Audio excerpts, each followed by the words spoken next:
We lezen het evangelie van het jaar B, het Marcusjaar, op de 11e zondag door het jaar. De Heer zij met u en met uw geest. Uit het heilige evangelie van onze Heer Jezus Christus volgens Marcus. In die tijd zei Jezus tot de menigte: het gaat met het rijk Gods als met een man die zijn land bezaait. Hij slaapt en staat op, 's nachts en overdag. En onderwijl kiemt het zaad en schiet op. Maar hij weet niet hoe. Uit eigen kracht brengt de aarde vruchten voort. Eerst de groene alm, dan de aar. Dan het volgroeide graan in de aar. Zodra de vrucht het toelaat, slaat hij er de sikkel in, want het is tijd voor de oogst. En verder, welke vergelijking kunnen we vinden voor het rijk van God? En in welke gelijkenis zullen we het voorstellen? Het lijkt op een mosterdzaadje. Wanneer dat gezaaid wordt in de grond, is het wel het allerkleinste zaadje op aarde. Maar eenmaal gezaaid schiet het op en het wordt groter dan alle tuingewassen en het krijgt grote takken, zodat de vogels in zijn schaduw kunnen nestelen.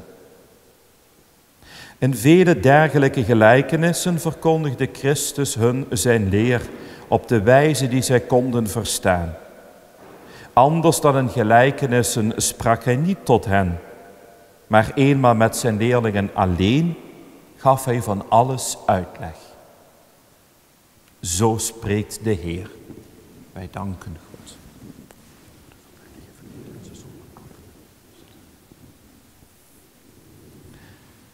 Geachte broeders en zusters, geachte kijkers via Axedeo.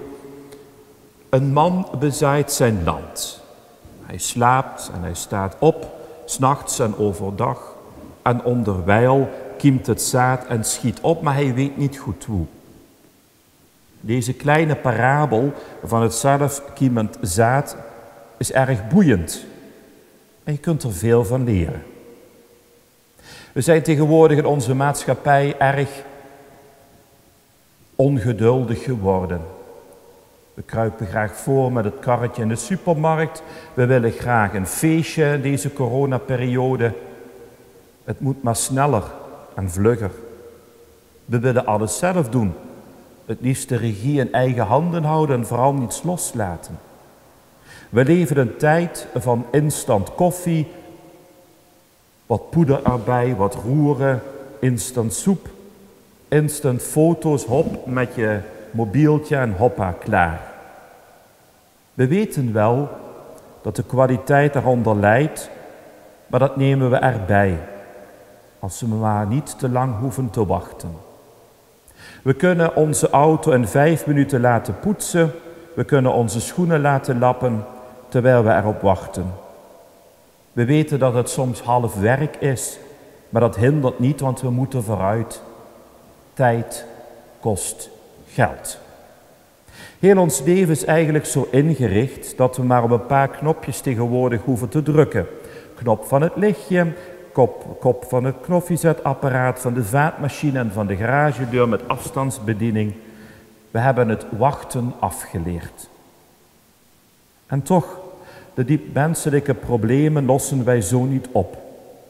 Je kunt je kinderen niet opvoeden door op een knopje te drukken. Je kunt je man of vrouw niet leren kennen door met een knopdruk te werken. Alle dingen die in het leven de moeite waard zijn, vragen nu eenmaal geduld, uithoudingsvermogen en niet bij de eerste beste tegenslag weglopen. Als je een boom plant, moet je kunnen wachten totdat hij vruchten voortbrengt. En zo is het ook in deze parabel die u zojuist hoorde. Jezus leert ons net zoals God geduld te hebben. Hij vraagt geen direct resultaat. Hij geeft ons mensen de ruimte om te kunnen groeien, vooral ook in geloof. We kunnen enthousiast zijn bij de communie en het vormsel en dan doen we daar jaren niks mee.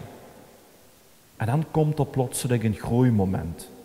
Vaak jammer genoeg alleen als het iemand slecht gaat of iemand gaat sterven.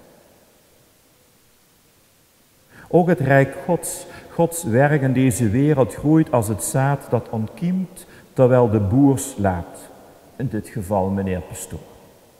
Voor mij betekent dat, als er in onze kerken nieuwe inzichten groeien, dan heeft dat soms geduld nodig. Aan mensenwerk kunnen mensen paal aan perk stellen, aan Gods werk echter niet. En die werkt geduldig op de achtergrond. Aan de ene kant zullen we respect moeten hebben en het nodige geduld voor het groeiritme van Rijk Gods.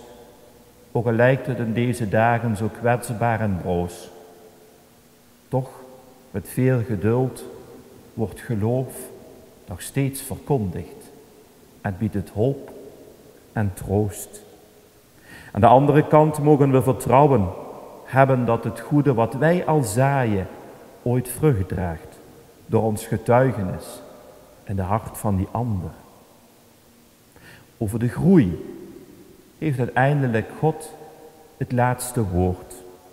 Hij kan een sappige boom doen verdorren en een dorre tot bloei brengen. Zo zegt de profeet Ezekiel op deze zondag in de eerste lezing. Ondertussen moeten we geloven in de andere parabel van het mosterdzaad. Het Rijk Gods gelijkt erop. Onooglijk klein, maar toch als het tot bloei komt, kan het sterke wortels hebben. Schaduw brengen, waarin de mens op adem kan komen, waarin het leven tot bloei komt. De parabel kunnen wij doen en het ligt in onze macht. En ondertussen diep van binnen de hoop bewaren van die als een boer die slaapt. Het ligt niet altijd in onze handen. Het is Gods groeikracht in liefde en geloof. Laten we daarom meer geduld hebben met elkaar en ook vertrouwen in Hem.